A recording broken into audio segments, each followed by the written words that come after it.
195 தொகுதிகளுக்கான பாஜக முதல்கட்ட வேட்பாளர் பட்டியல் தமிழ்நாட்டில் இடம்பெறவில்லை. பிரதமர் மோடி வாரணாசியிலும், அமித்ஷா காந்தி நகரிலும், ராஜ்நாத் சிங் லக்னோவிலும் மீண்டும் போட்டி.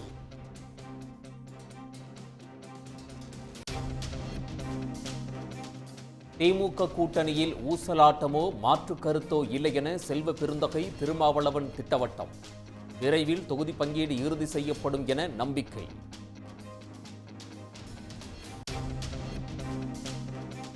அதிமுக கூட்டணியில் 10 மக்களவை, 1 மாநிலங்களவை தொகுதி கேட்கும் பாமக. தேமுதிகவிற்கு 4 மக்களவை தொகுதிகளை ஒதுக்குவதற்கு அதிமுக சம்மதம் என தகவல்.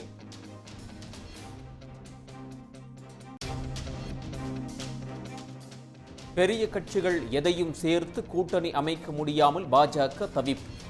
6 தொகுதிகள் அடங்கிய பட்டியலை வழங்கி 4 தொகுதிகள் கேட்கும் ஜி.கே. வாசன்.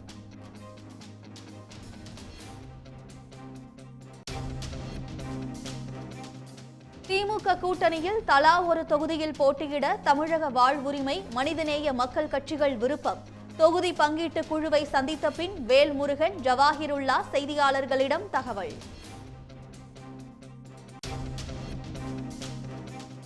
வெல்லம் கொடுத்து கொள்பவர்களும் உண்டு, விஷம் கொடுத்து கொள்பவர்களும் உண்டு என செல்லூர் ராஜு பேச்சு. அதிமுக தலைவர்களை உயர்த்தி பேசினால் பாஜகவிற்கு வாக்கு கிடைக்கும் என மோடி பேசியதாகவும் விமர்சனம்.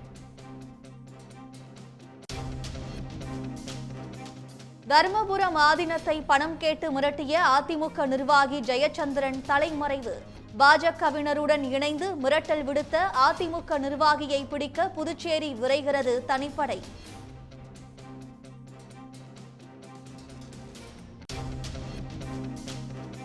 தூத்துக்குடி ஸ்டெர்லைட் ஆலைக்கு எதிரான போராட்ட குழுவினர் முதலமைச்சர் மு.க. ஸ்டாலினுடன் நேரில் சந்திப்பு. ஸ்டெர்லைட் ஆலைக்கு எதிராக தமிழ்நாடு அரசு வலுவான சட்ட போராட்டம் நடத்தியதற்கு நன்றி தெரிவிப்பு.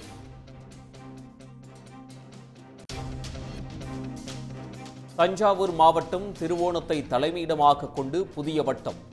ஒரத்தநாடு, பட்டுக்கோட்டை தாலுகாக்களை சீரமைப்பு, புதிய வட்டம் உருவாக்கம்.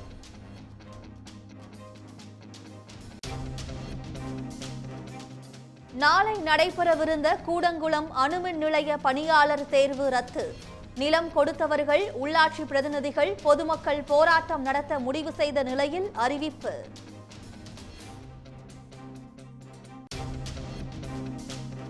பிரதமர் மோடி பேச்சை மேற்கோள் காட்டி எம்ஜிஆர், ஜெயலலிதா படங்களுடன் பாஜக பிரச்சாரம். புதுச்சேரியில் மேற்கொள்ளப்படும் வினோத பரப்புரையால் அதிமுக, பாஜக தொண்டர்கள் குழப்பம்.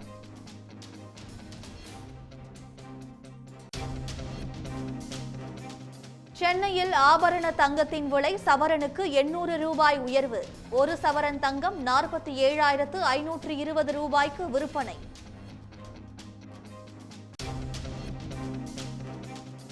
சிங்கம்புணரி அருகே நடைபெற்ற மீன்பிடி திருவிழாவில் போட்டி போட்டுக்கொண்டு மீன்பிடித்த கிராம மக்கள். விரால், ஜிலேபி, கெண்டை உள்ளிட்ட அதிக ருசி கொண்ட நாட்டு மீன்கள் சிக்கியதால் மகிழ்ச்சி.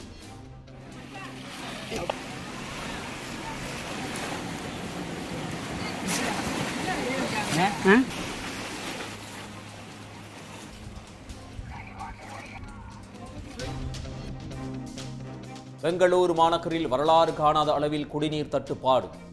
டேங்கர்கள் மூலம் குடிநீர் விநியோகம் செய்யும் பணியை அரசை மேற்கொள்ளும் என துணை முதல்வர் டி.கே. சிவக்குமார் அறிவிப்பு.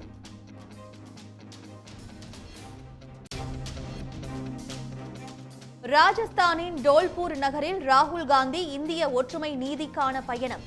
இந்தியா கூட்டணி கட்சியினர் ஆயிரக்கணக்கில் திரண்டு வரவேற்பு.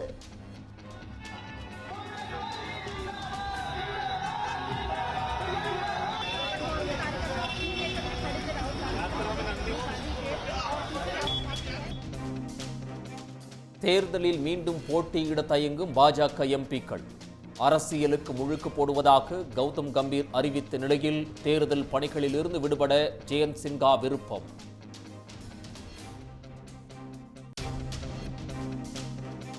இலவச உணவு தானிய பைகளில் பிரதமரின் படம் அச்சடிக்கப்பட்டதற்கு ப. சிதம்பரம், சீதாராம் யெச்சூரி கண்டனம்.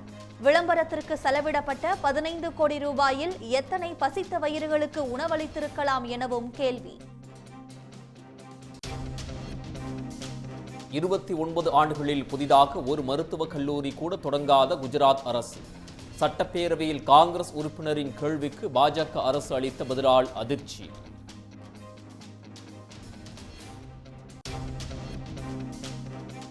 மோடி அரசின் மேக் இன் இந்தியா திட்டம் படுதோல்வி அடைந்துள்ளதாக காங்கிரஸ் தலைவர் மல்லிகார்ஜுன கார்கே குற்றச்சாட்டு. சீனாவிலிருந்து இறக்குமதி அதிகரித்திருப்பதை சுட்டிக்காட்டி பிரதமர் மோடிக்கு சரமாரி கேள்வி.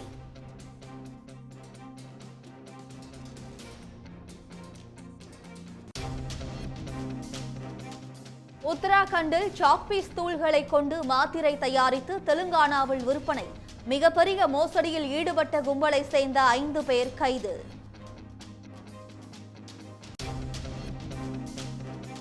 காஷ்மீர் லடாக்கில் கடும் பனிப்பொழிவால் பொதுமக்கள் சுற்றுலா பயணிகள் அவதி.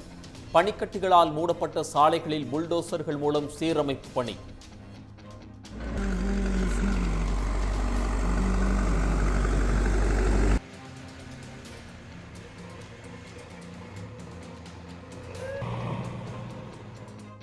திமுக கூட்டணியில் தங்களுக்கு தலா ஒரு தொகுதி வேண்டும் என மனிதநேய மக்கள் கட்சி, தமிழக வாழ்வுரிமை கட்சிகள் வலியுறுத்தியுள்ளன. கூட்டணியில் எந்த சலசலப்பும் இல்லை என கூறியுள்ள காங்கிரஸ், விடுதலை சிறுத்தைகள் கட்சிகள் விரைவில் தொகுதி உடன்பாடு ஏற்படும் என்று தெரிவித்துள்ளன. மக்களவைத் தேர்தல் நெருங்கும் நிலையில் திமுக கூட்டணியில் இந்திய யூனியன் முஸ்லீம் லீக் கட்சிக்கு ராமநாதபுரம் தொகுதி ஒதுக்கப்பட்டிருந்தது. அந்த தொகுதியின் தற்போதைய எம்பி நவாஸ் கனியே மீண்டும் போட்டியிடுவார் என்றும் அக்கட்சி தற்போது அறிவித்துள்ளது. தொகுதியில் தொடர்ந்து பணியாற்றி தொகுதி மக்களுடைய நன்மதிப்பையும் பெற்று ஒரு சிறந்த நாடாளுமன்ற உறுப்பினர் என்று தன்னை இனங்காட்டிக் கொண்டிருக்கிற நவாஸ் கனி அவர்களையே மீண்டும் ராமநாதபுரம் தொகுதிக்கு இந்திய முஸ்லீம் லீக் வேட்பாளராக ஏணி சின்னத்தில் போட்டியிடக்கூடிய ஒரு முடிவை இந்த கூட்டம் அறிவித்திருக்கிறது. ஏற்கனவே கொங்குநாடு மக்கள் தேசிய கட்சிக்கு நாமக்கல் தொகுதி ஒதுக்கப்பட்டு கம்யூனிஸ்ட் கட்சிகளுக்கு தலா 2 தொகுதிகள் ஒதுக்குவது என்றும் முடிவு செய்யப்பட்டது. இந்நிலையில் அண்ணா அறிவாலயத்தில் நடைபெற்ற தொகுதி பங்கீடு பேச்சுவார்த்தையில் பங்கேற்ற பின் செய்தியாளர்களை சந்தித்த மனிதநேய மக்கள் கட்சித் தலைவர் ஜவாஹிருல்லா தாங்கள் ஒரு தொகுதி கேட்டிருப்பதாக தெரிவித்தார்.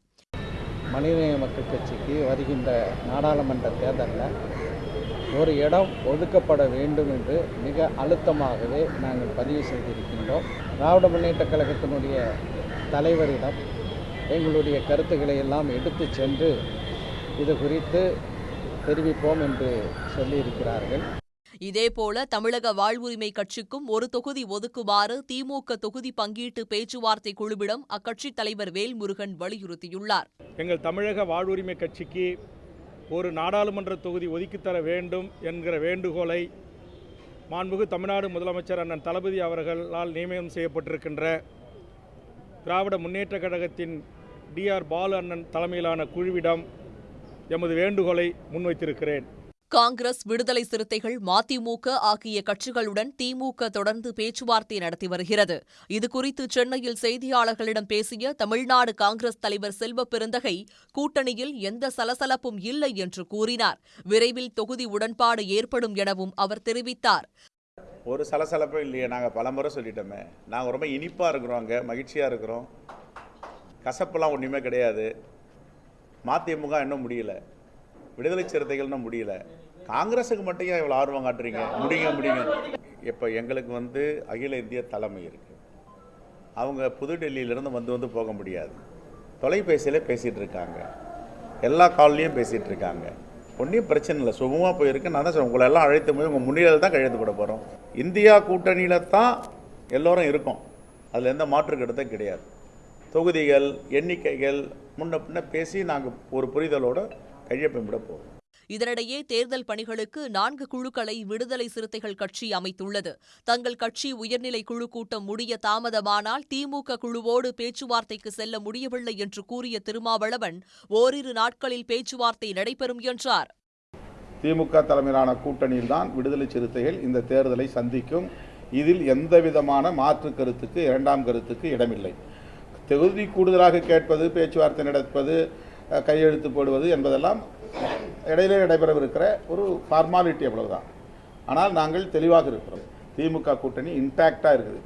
இந்த கூட்டணியில் ஒரே ஒரு சின்ன சிராய்ப்பு கூட ஏற்படாது, ஒரு சின்ன கட்சி கூட வெளியேறாது. கூட்டணி கட்சிகளுக்கு இடையில் எந்த இடைவெளியும் ஏற்படாது. யாரும் இளவு காத்த கிளியாக காத்திருக்க வேண்டிய தேவையில்லை. திமுக கூட்டணியில் தொகுதி பங்கீடு பேச்சுவார்த்தை தீவிரமடைந்துள்ளது.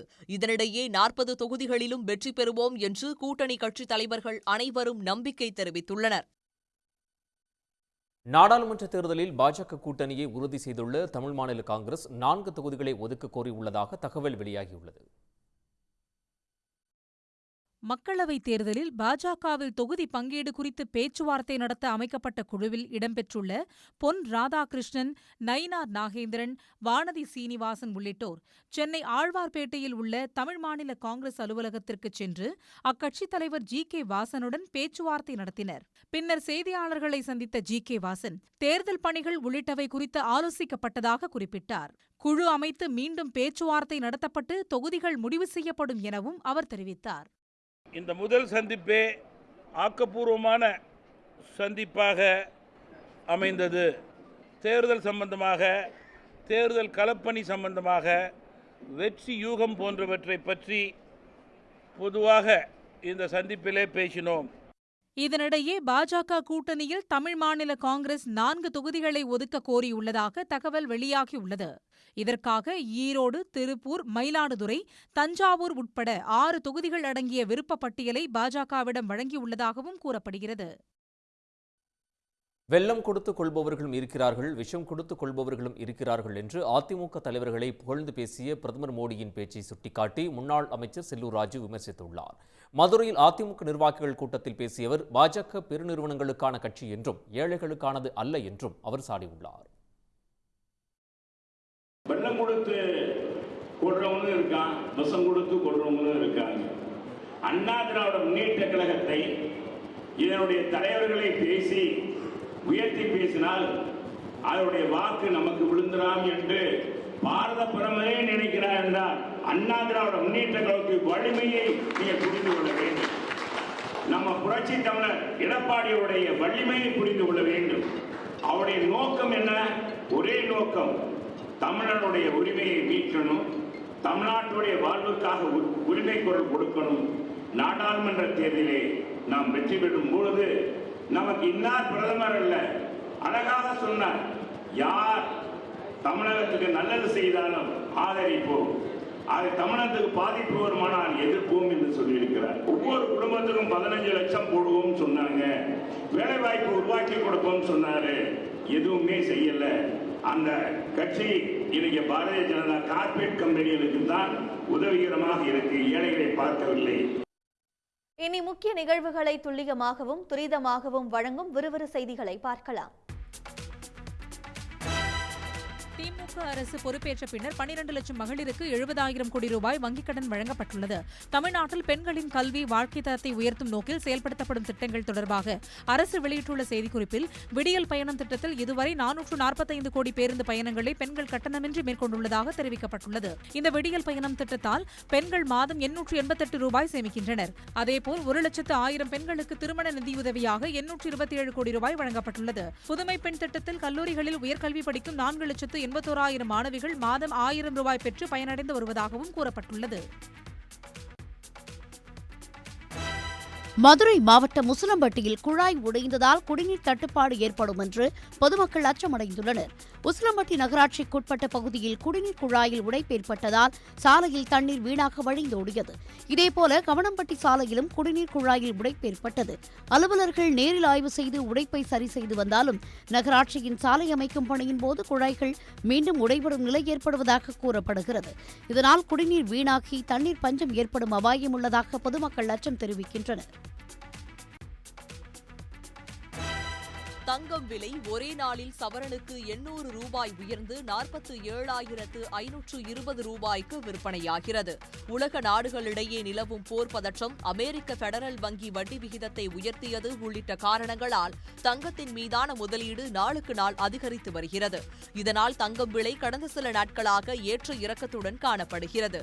சென்னையில் இன்று ஒரே நாளில் தங்கம் சவரனுக்கு 800 ரூபாய் உயர்ந்து 47,520 ரூபாய்க்கு விற்பனையாகிறது. விற்பனையாகிறது. 1 கிராம் 100 ரூபாய் உயர்ந்து 5,940 ரூபாயாக உள்ளது. வெள்ளி விலையும் இன்று கிராமுக்கு 80 காசுகள் உயர்ந்து 77 ரூபாய்க்கும் கிலோ 77,000 ரூபாய்க்கும் விற்பனை செய்யப்படுகிறது. சிவகங்கை மாவட்டம் சிங்கம்புணரி அருகே கோலாகலமாக நடைபெற்ற மீன்பிடி திருவிழாவில் கண்மாயில் இறங்கி பொதுமக்கள் ஆர்வத்துடன் மீன்களை பிடித்துச் சென்றனர். வெளுத்துக்கரைப்பட்டி தனக்கங்கண்மாயில் மீன்களை பிடித்துச் செல்ல சமூக வலைதளங்களில் சுற்றுவட்டார கிராம மக்களுக்கு அறிவிப்பு செய்தனர். இதனையடுத்து சுற்றுவட்டார கிராமங்களிலிருந்து 2000த்திற்கும் மேற்பட்ட மக்கள் மீன்பிடிக்க குவிந்தனர். ஊத்தா, கொசுவலை உள்ளிட்ட உபகரணங்களுடன் களமிறங்கிய மக்கள் கெண்டை, விரால், ஜிலேபி உள்ளிட்ட மீன்களை பிடித்துச் சென்றனர்.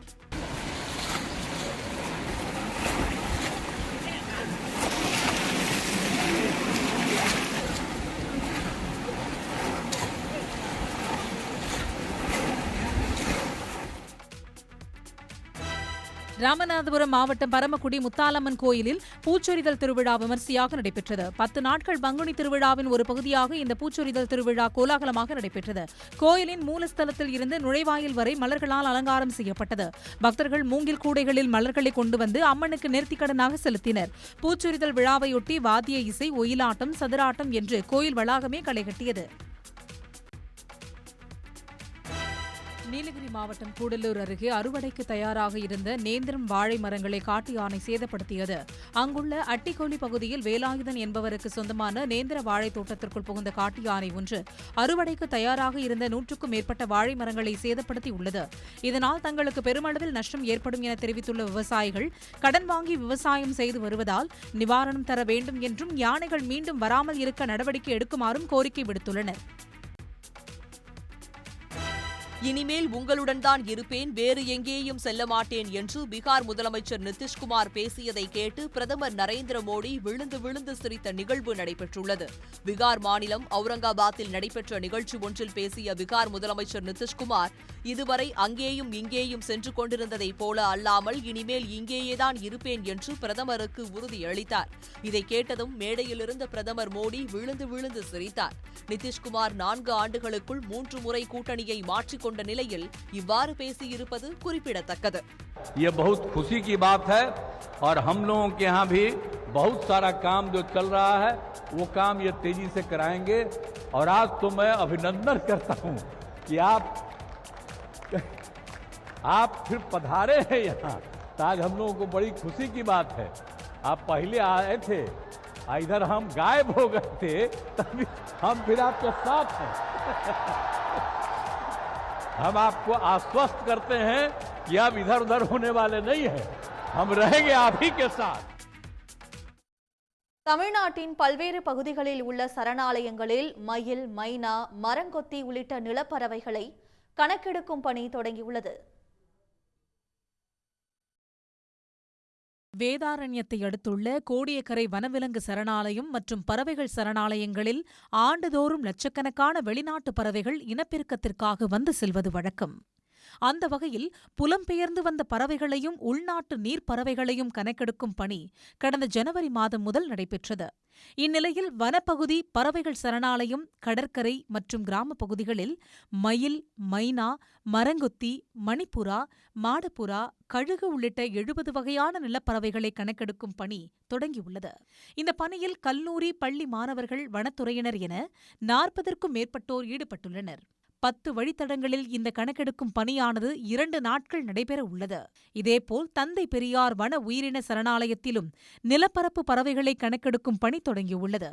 வரட்டுப்பள்ளம் அணையில் இருந்து சுமார் 2 கிலோமீட்டர் தூரம் அடர்ந்த வனப்பகுதிக்குள் சென்று மாங்குயில், அரசவால், ஈப்படிப்பான், வெண்புருவ வாலாட்டி உள்ளிட்ட 40ற்கும் மேற்பட்ட பறவை இனங்களை கண்டறியும் பணி நடைபெறுகிறது.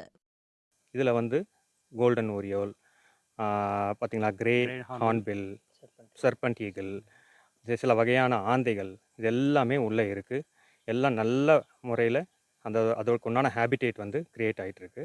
திருத்துறைப்பூண்டி அருகே நடைபெறும் நிலவாழ் பறவைகள் கணக்கெடுக்கும் பணியில் வனத்துறையினருடன் கல்லூரி மாணவிகளும் ஈடுபட்டுள்ளனர். மாம்பழச்சிட்டு, இரட்டைவால் குருவி, சிட்டுக்குருவி உள்ளிட்டவற்றை செங்காங்காடு, தம்பிக்கோட்டை உள்ளிட்ட 11 இடங்களில் எண்ணும் பணி நடைபெறுகிறது.